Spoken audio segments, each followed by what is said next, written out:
Something about hearing that from somebody else makes a difference, at least in my life. So we've been working in the Gospel of Matthew, and this may be the last time I preach from that book for a little while. We'll see what happens as Barbara and I enter into a conversation during the message time over the weeks. But a very simple verse in the Beatitudes, and remember this is blessing, and blessing is that active, creative word from the presence of God, the creative urgency that's seeking to unfold creation's story. So that active blessing is what's being talked about here. So blessed are those who hunger and thirst for righteousness, for they will be filled.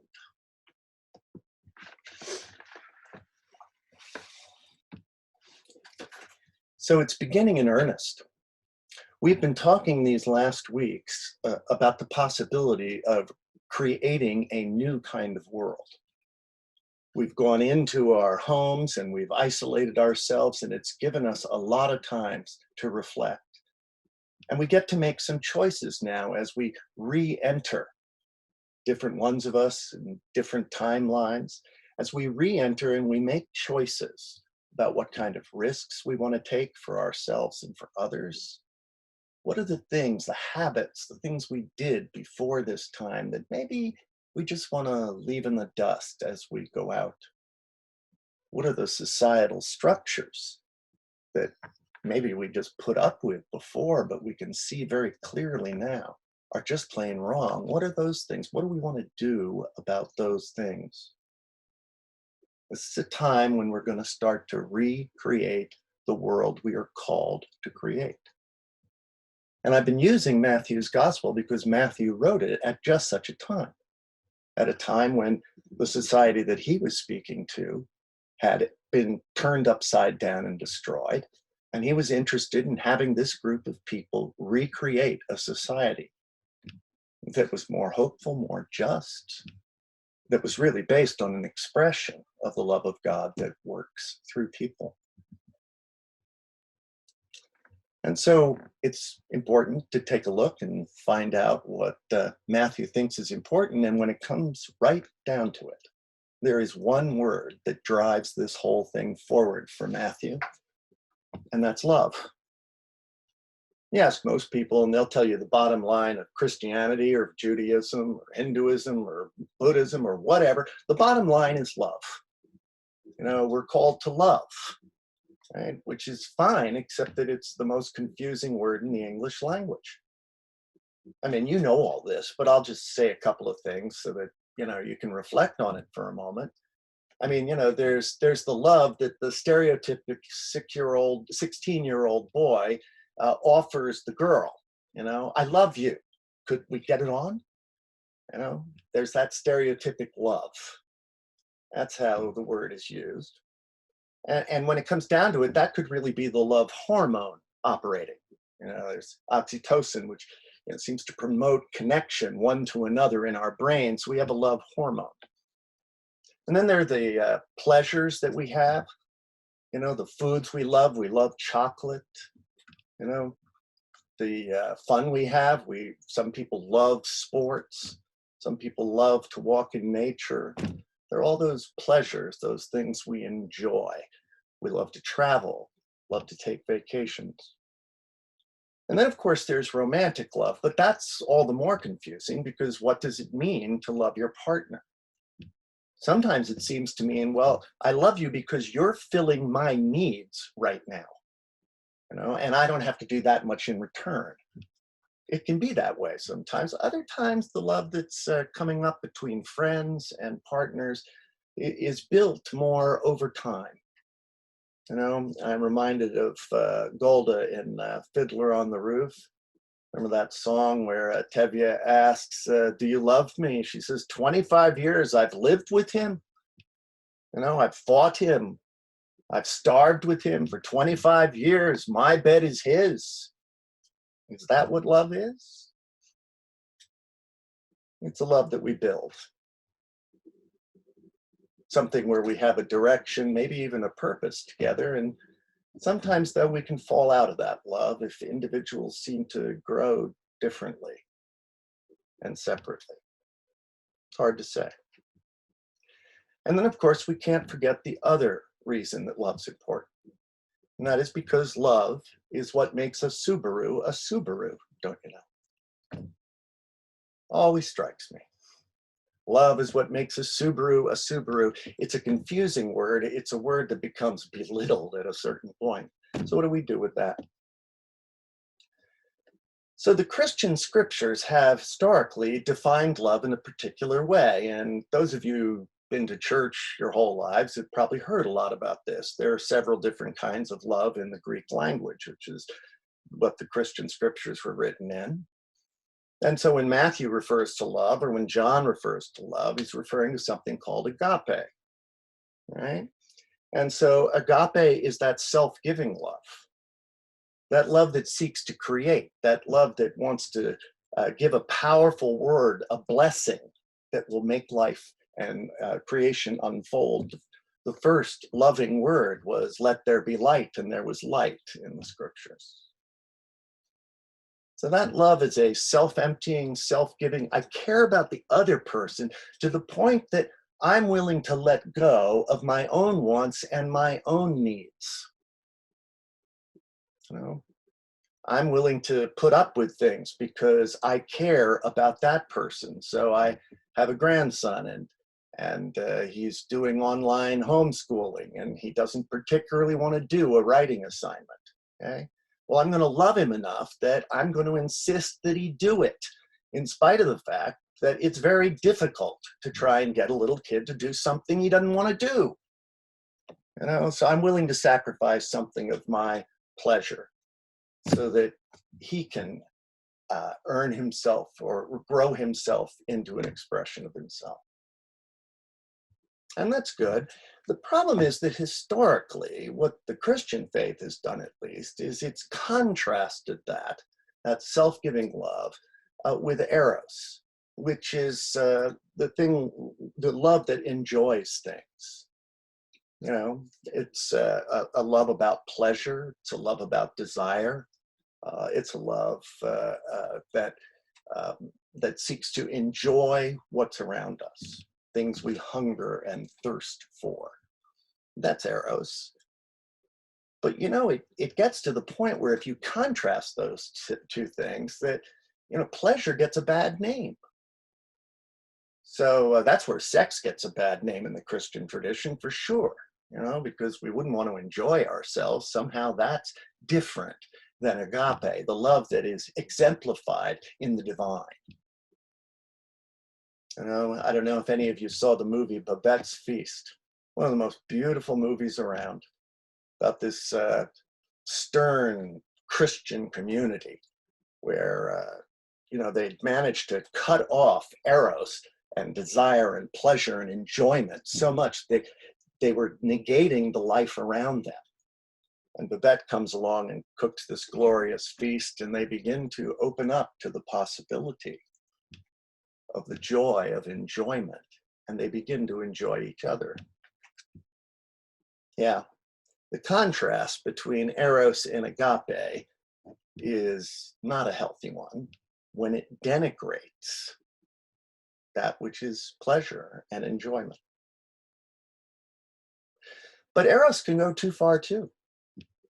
Because if we are focused entirely on enjoying, on the wanting, on the desire, right, we can be afraid to lose what it is we have. And that's deeply sad, because eros is the thing that drives us to connection. It's the thing that opens up creation's story in front of us. I mean, the eros that attracts particles within an atom together, makes it form a whole. The eros that draws molecules together. The eros that allows for organs to self-differentiate within animals.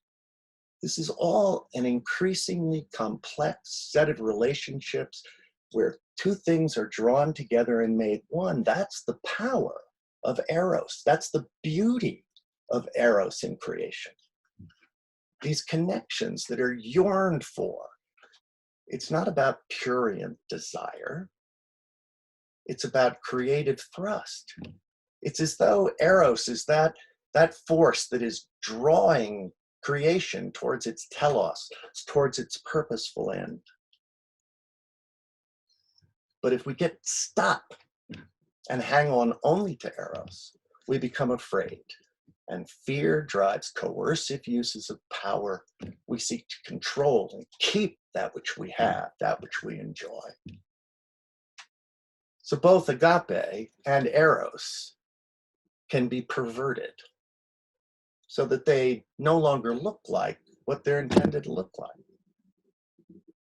I'm grateful to Ken Wilber for just, I think it was 2 sentences in a book that he wrote. It talked about the idea that agape, when taken to its limits without Eros present, leads to death. And Eros, when taken to its limits without agape present, that leads to fear. So what we're really called to is a dance between those two things. Ken Wilber really hasn't ever seen a polarity that he couldn't make into a dance. It's a beautiful thing. And it's not like it doesn't exist in the scriptures, either the Christian scriptures or the Hebrew scriptures. You know, that love, that desire, that healthy drawing together for connection, it's thoroughgoing.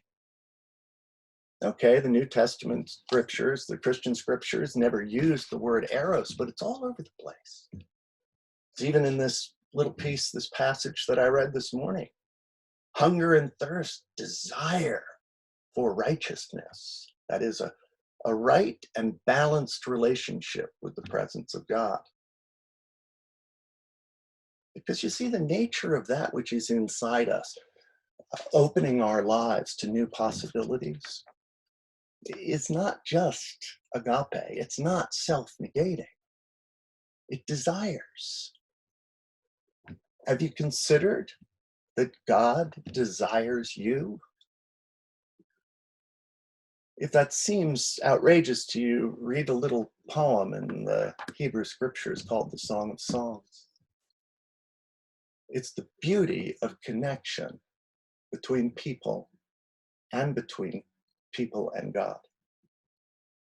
It's a dance we're called to right now. And as we go out and seek to recreate, we will be blessed. The creative word and activity of the presence of God within us will be living and alive if we hunger and thirst, if we desire for what is called righteousness. It's based on justice, that scales of justice thing, that right relationship where there's a balance between giving of ourselves and enjoying the connections that are all around us in life. That's the love that is going to drive the reign of heaven, as Matthew would call it. That's the love that's going to allow us to make choices about what kind of a world we want to live in now. That's the thrust of what we're trying to do here. Each one of us needs encouragement, needs the love from the presence of the divine within us.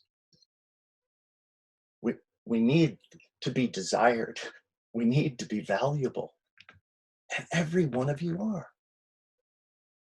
And each one of us needs the inspiration to let go of who we are and become something more beautiful, serving that which is around us. That's the love that's about everything. And it may even be making a Subaru a Subaru.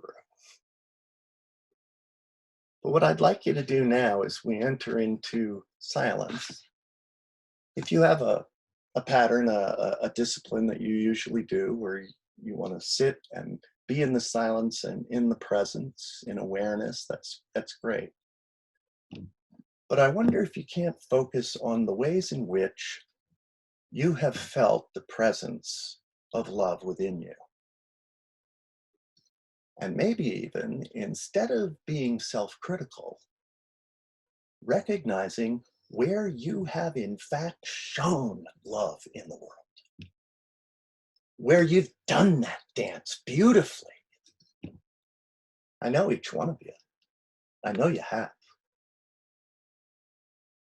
And so let's move into silence, opening our hearts to realize that we are an expression of the love of God and we are absorbed into the love of God.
Hmm.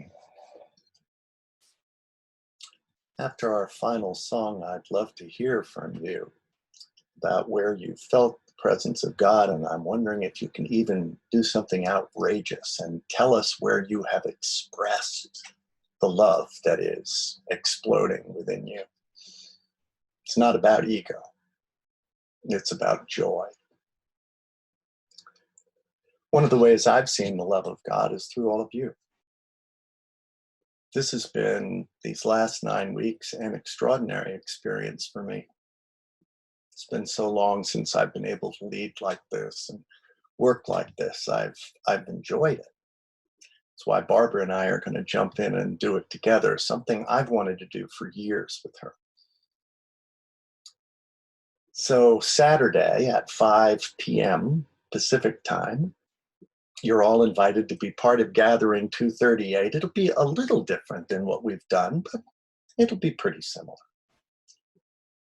We'd love to have you.